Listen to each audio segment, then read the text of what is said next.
What's your story? What's poppin', everybody? This is Don Boulevard of Boulevard Etiquette, and this is my story.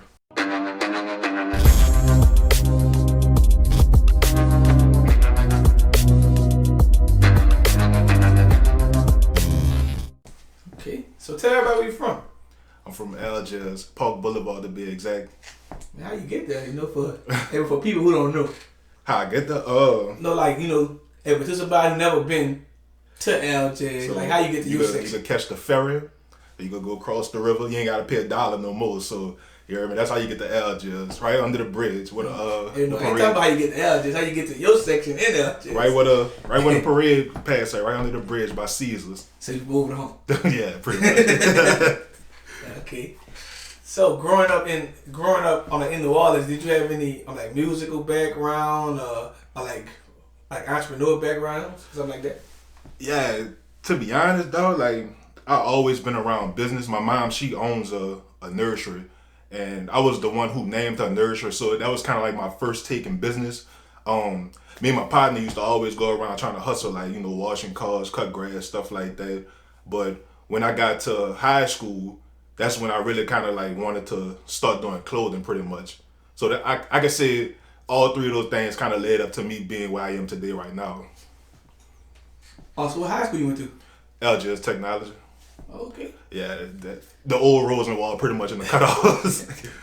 But you don't hear too many people say they went to Algiers Technology. Man, bro, they ain't had no walls. We barely had teachers. They had gunfights in that bit every day. So y'all didn't have no technology.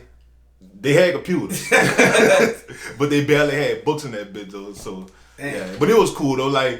It was kind. I went to Bell Chase the year before that, and it kind of introduced me to what New Orleans really truly is.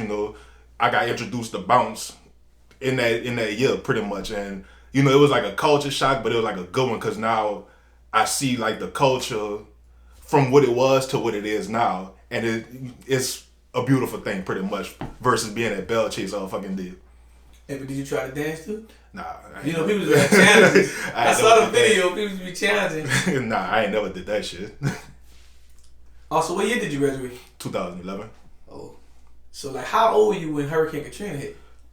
Oh, man, I was about 13. Okay. 13. Yeah.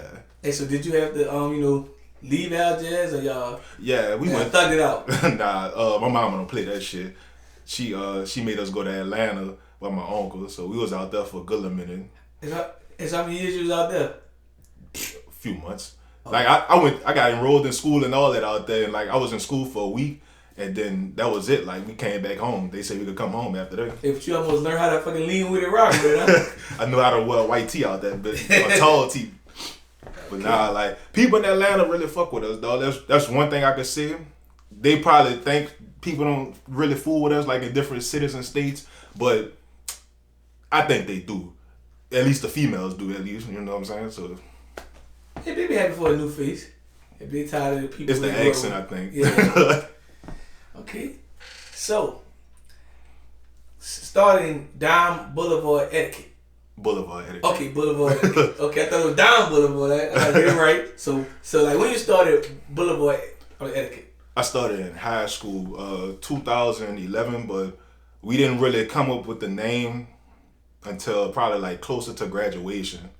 So 2011 in high school. So as soon as you drop, your first week in high school, how was the support? To be honest, I didn't even drop in high school. Oh. I think it took us about a year or two after I graduated to do our first official drop.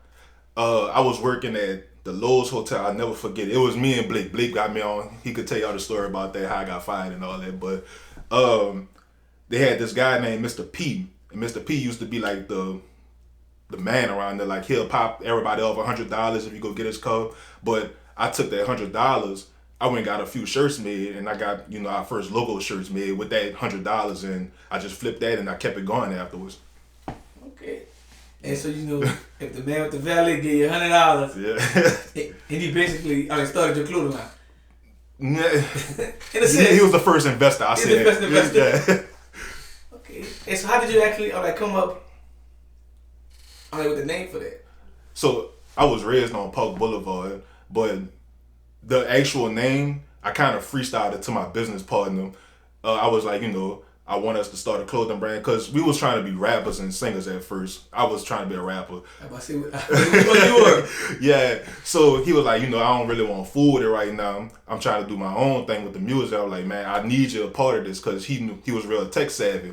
I'm like, Boulevard stand for believers, leaders, visionaries, and dreamers, and I think you'll be a good part of this. And he was like, all right, bet, I'm in. And we was all at Taco Bell. That was like our business meeting, our business dinner, and Which as a kid it is.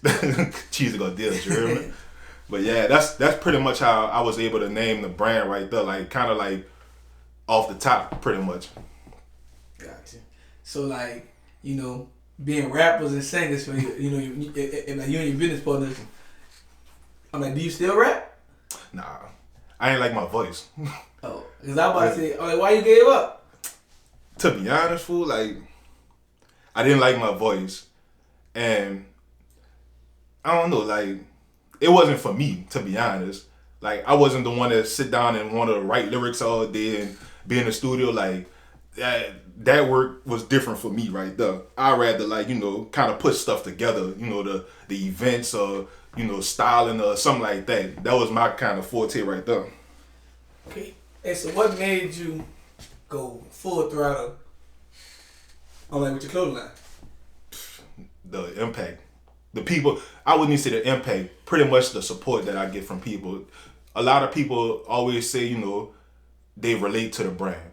And that make me proud to say that I have something that people can relate to, and they also proud to wear on their backs. So that's kind of what made me really truly want to go full throttle with the brand. Okay. So, New Orleans is at its all-time, height on like music, fashion, art. So like, I want you to name your top 5 fashion designers down here, but not including you. All right. I'll say Loyalty Club. I'll say my cousin Chris, the guy who made the puffers with the skeletons. What his name is? What his business name is? My cousin Chris.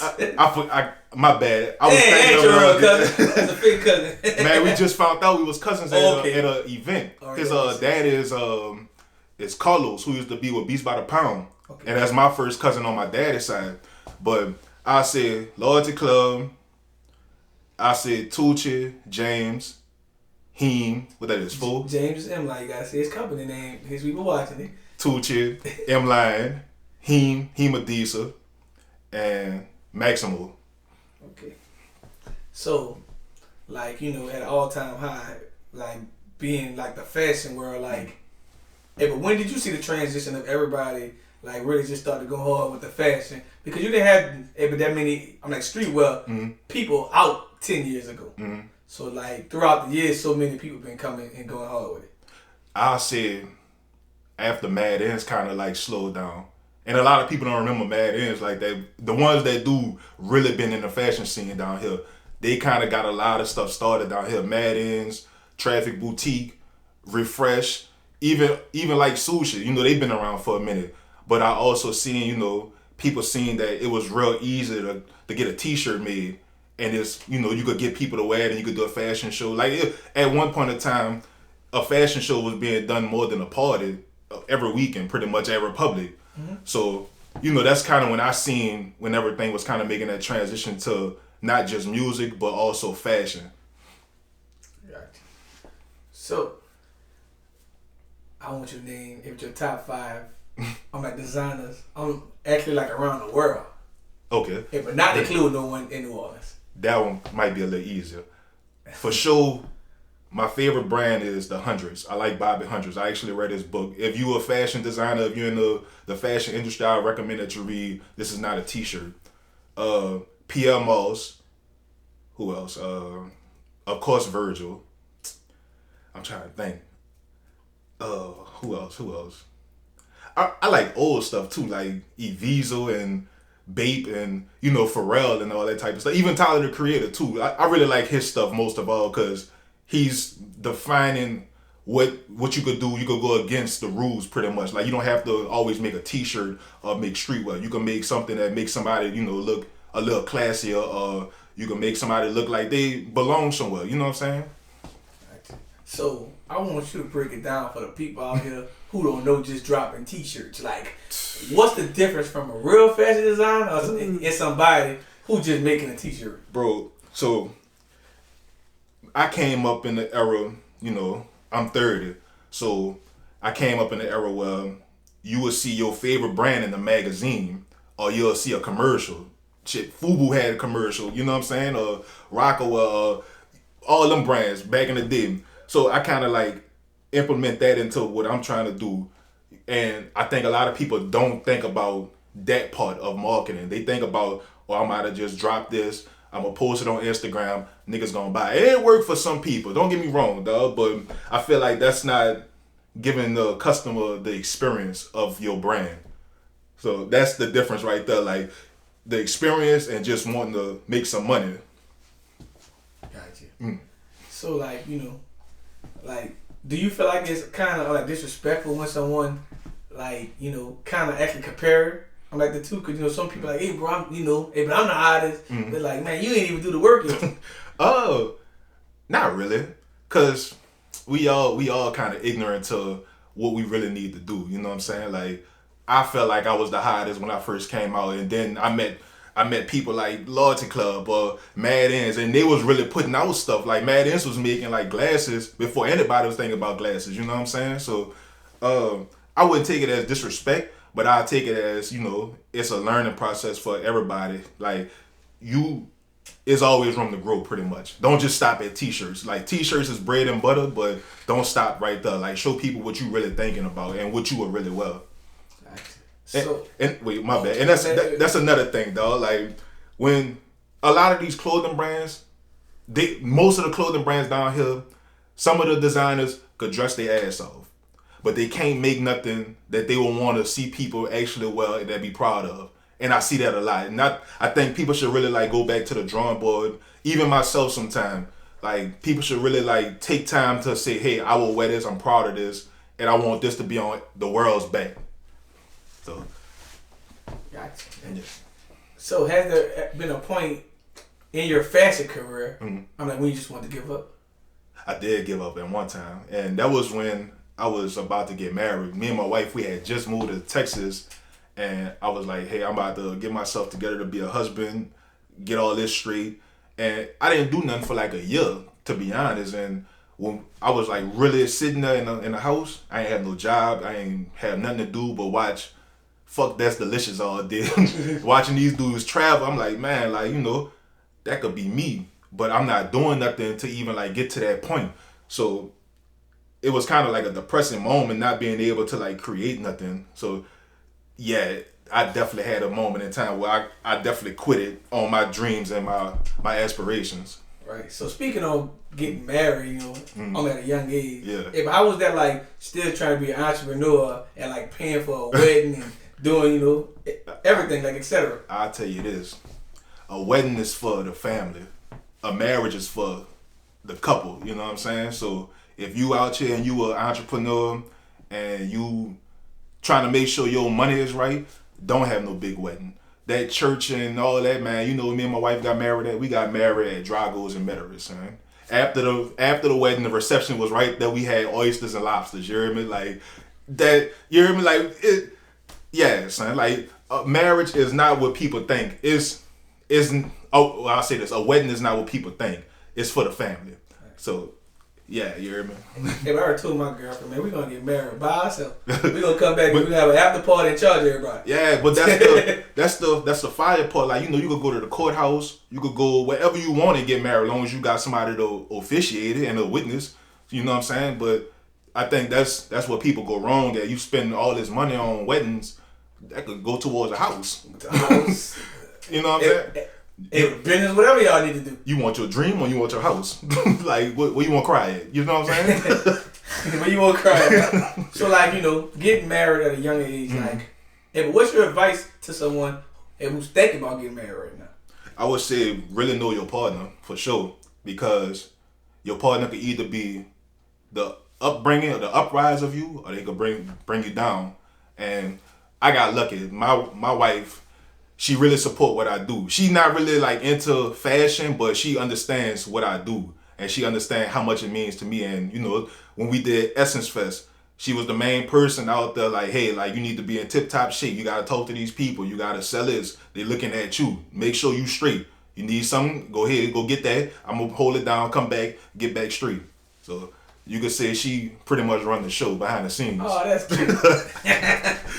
That's needed though. Yeah. A lot of people don't know how much that's needed. Like, hey, but how was that? Like, being married, sitting at home, trying to figure it out, and she hold it down, and like, sometimes a man feel like, man, dang, I ain't being a man right now. Mm-hmm. I'm not holding up my end. Like, Hey, how was that experience? Like I said, dog, it really depend on your partner. She understood because she was in the military for 4 years. She just came back from Germany, and me moving to another state in Texas. In Killeen, Texas, it was hard for me to find a job and be able to provide. So, she was like, she already understood. Yeah, she already understood. She was like, just take your time, find what you really want to do, and we straight. Like the military making sure we straight. Oh, yeah. So you know what I'm saying? Like she didn't force me to do nothing I didn't want to do. So it's really on who you choose to lay down with, have a family with, and build a career with, pretty much.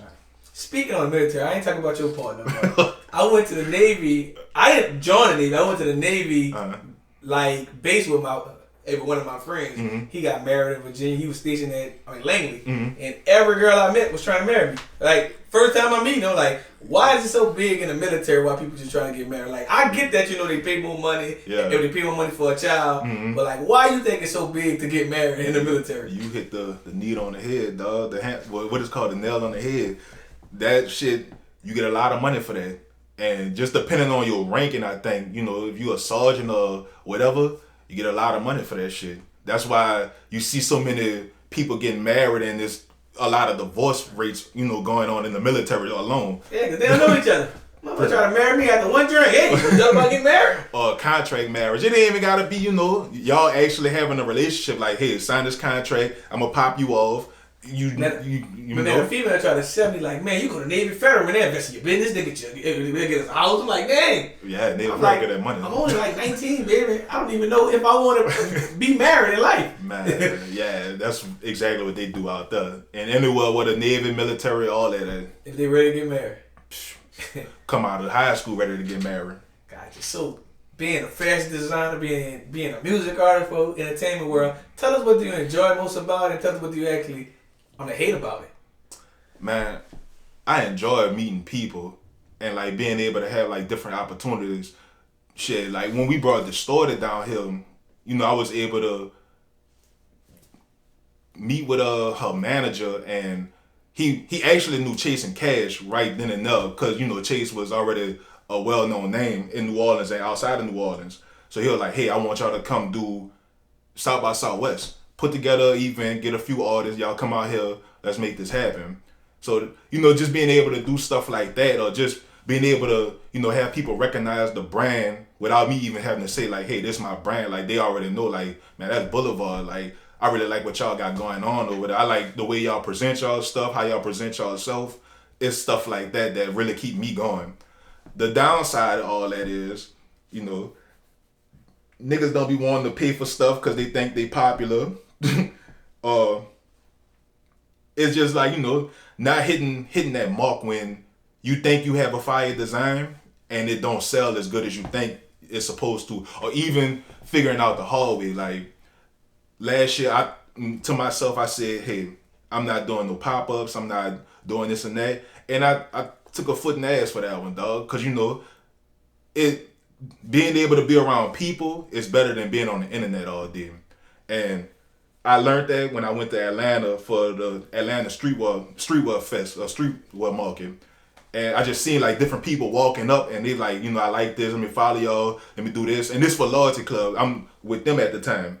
And I just said, man, I'm not leaving no money on the table at all. Like I'm doing everything I could get my hands on. So after this, I got the NOLA Art Ball today. I got the event with Pell at Zone Image. And then I also have, what that is, at Margaret Place with 90 Kid Closet. So it's a few things that I don't like and that I do like, but that's a few of them that I can name right now. Okay. And so you plan on like opening up one like flagship store? It was a dream at first, but nah. And I say that because I don't want to be stuck in one place. I wanna be able to like take it all over the world for a couple of years, and then like when I have like a high demand, then yeah, that'll be a suggestion for myself. But as of right now, I don't think it's the best thing for me to do. I think the best thing for me to do is like to touch the people and let the people touch the clothes and get to experience me first and whoever I have with me at the time to really understand the brand.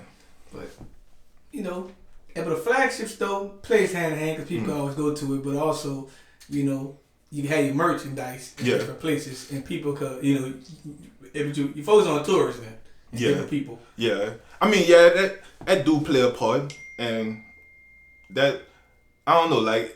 But I also tell people if the overhead sometimes can kill you. Yeah, because down here we only have downtown. Like nobody gonna come to the West Bank like that. Nobody gonna drive to the East because the East is the East, and then nobody gonna really go nowhere besides downtown because they feel like downtown is the shopping district. So and they feel like it's a little safe even though it's not safe. They feel like it's safe. Yeah, true. But I feel like I'm a take it around the world for a while, and then. Once the demand is high, then I'm gonna go for it, and I think it'll be good for me because once I get a flagship store, a lot of people gonna come in and out, like always wanting stuff. So yeah, I just gotta build that demand. Gotcha. So, what's your advice to someone who's watching this interview and just trying to figure it out? Like got a girlfriend thinking about marrying them. Won't be a fashion designer. Yeah. Like getting tired of being a rapper. Mm-hmm. Like I want you to give like a little bit more advice to them. Patience really play a big part in what I do. So don't get aggravated by not having no success. Have fun. Like stop looking at what everybody else doing. If you following somebody on Instagram in the city or wherever you at that's not a big brand, unfollow them right now and pay attention to what you got going on. Understand if you a fashion designer, learn all these different fabrics, learn the different big names that made it or whatever. Like learn what they did and implement that into your brand. Even if you a rapper, dog, like put that 10,000 hours in the studio. Like keep working on your flow. Learn different stuff pretty much. Like don't just be a rapper. Be a producer, make your own beats, engineer your own stuff. You know what I'm saying? And understand marketing as well. Gotcha. So, like, being a fashion designer, do you think sometimes social media could kind of mess with your mental health? Like, you seeing other people growing fast, people getting, more acknowledgement from others, and you see more people supporting this person. Like, how do you feel about far as just being a fashion designer, trying to be the best, but sometimes you feel like, man, if I don't know why they ain't fucking with me like if I ain't supposed to. Yeah, it definitely can play a part in it, but you just gotta learn how to put that phone down or unfollow all that. Like, I don't know. Like I never felt like, if somebody getting all this love, like nobody love my shit. It's their time. So you gotta understand, when your time come, you gotta be ready. Gotcha. So tell us, what's next for you? Pop-ups, drops. I actually just emailed the Nola Street Market Festival, however you say it, I'm sorry. They expect me to come out there in November. So I pretty much got a lot of pop-ups this whole year and a lot of drops and, just rebranding and reworking on, a lot of stuff that I kind of dropped the ball on. Like making sure like, hey, this is the meaning behind the brand. I want everybody to understand that it's either you a believer, leader, visionary, and dreamer. You either one of them. Everybody is either one of them. So that's kind of what I'm working on right now. I'm kind of getting everybody to be more related to the brand. Gotcha. And also, last but not least, tell everyone where can they find you on social media and just everywhere. Alright, so y'all can follow the brand on Instagram at Boulevard Etiquette, and you can follow me also at Don Boulevard on Twitter, Facebook, you hear me? MySpace, Instagram, all that. Also, if you're looking for merch, I just dropped these hats as well. It's www.boulevardetiquette.co. What's your story? Nolazine, make them scream. Nolazine. Make them SCREAM. Scream. Nolazine, make them scream. You heard me.